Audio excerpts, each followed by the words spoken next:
स्वागत है आपका न्यूज फ्लैश में। हिंदी की एक मशहूर कहावत है, गए थे रोजे छुड़ाने नमाज गले पड़ गई। यही हालत आज नुपुर शर्मा की भी हुई जब वो सुप्रीम कोर्ट उस उम्मीद में गई कि उनको लगातार मिल रही धमकियों और उनकी सुरक्षा को मद्देनजर रखते हुए सुप्रीम कोर्ट उन्हें रियायत देगी और देश भर में जितनी भी उनके खिलाफ एफआईआर हैं उन्हें क्लब करके दिल्ली ट्रांसफर करने के आदेश देगी। लेकिन जो सुप्रीम कोर्ट में हुआ उसकी शायद नुपुर शर्मा को उम्मीद नहीं थी।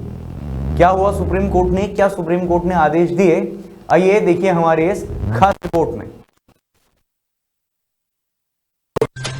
भाजपा की पूर्व प्रवक्ता नुपुर शर्मा ने सुप्रीम कोर्ट में ट्रांसफर की अर्जी दाखिल की थी। नुपुर शर्मा ने अपनी अर्जी में कहा था कि उनके खिलाफ देश भर के अलग अलग राज्यों में दर्ज कराए गए तमाम मुकदमे और प्राथमिकी का ट्रांसफर दिल्ली में किया जाए। नुपुर शर्मा ने ये दलील दी है कि देश के अलग अलग हिस्सों से उनको जान से मारने की धमकी दी जा रही है और अलग अलग जगहों में जाने पर उन्हें और उनकी सुरक्षा के इंतजामात करने में प्रशासन को भी परेशानी होगी। लेकिन सुप्रीम कोर्ट ने नुपुर शर्मा को कड़ी फटकार लगाते हुए कहा कि अगर उन्होंने टीवी पर आकर पहले ही माफी मांग ली होती तो बात शायद इतनी आगे नहीं बढ़ती। सुप्रीम कोर्ट ने कहा कि आपने माफी मांगने में देर की और जब माफी मांगी तो सशर्त माफी मांगी। इस तरह की बयानबाजी से या तो सस्ता प्रचार हो सकता है या किसी एजेंडे के तहत आपने ये बयान दिया। इसके साथ ही सुप्रीम कोर्ट ने देश में बिगड़ते माहौल के लिए सीधे सीधे नुपुर शर्मा को ही जिम्मेदार ठहराया। सुप्रीम कोर्ट ने उदयपुर प्रकरण के लिए भी नुपुर शर्मा को ही जिम्मेदार ठहराया है।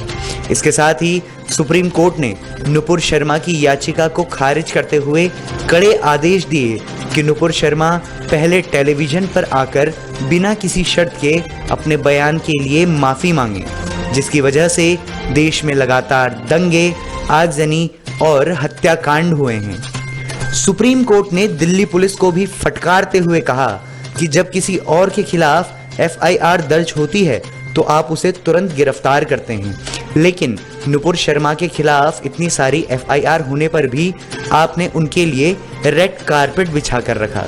सुप्रीम कोर्ट ने नुपुर शर्मा को फटकारते हुए कहा कि इस बात से फर्क नहीं पड़ता कि आप किसी पार्टी की प्रवक्ता। इसके साथ ही जब सुप्रीम कोर्ट ने उनसे पूछा कि उन्हें ऐसी टिप्पणी की जरूरत ही क्या पड़ी, तो उनके वकील ने जवाब में कहा कि उन्हें भड़काया गया था। जिस पर सुप्रीम कोर्ट ने कहा अगर ऐसा है तो उस डिबेट में हिस्सा ले रहे पैनल और एंकर के खिलाफ भी एफआईआर होनी चाहिए। जरा सोचिए, एक महीने से कहीं दंगा, कहीं प्रदर्शन, कहीं आगजनी, ये माहौल जो लगातार पिछले एक महीने से बन रहा था, क्या ये हमें उदयपुर जैसी किसी घटना की चेतावनी पहले से ही नहीं दे रहा था? एक ऐसा देश जहां अलग अलग धर्म संप्रदाय के लोग सदियों से साथ रहते आ रहे हैं, वहां इतनी नफरत, इतना जहर आखिर कैसे? कौन इसके लिए जिम्मेदार है? और इतिहास के पन्ने पलट के देखिएगा, जब जब इस तरह के दंगे हुए किसका नुकसान हुआ और किसका फायदा, और अभी जो हो रहा है उसमें कितने आम नागरिकों का फायदा हुआ है और कितने राजनेताओं का नुकसान। सोचिएगा जरूर।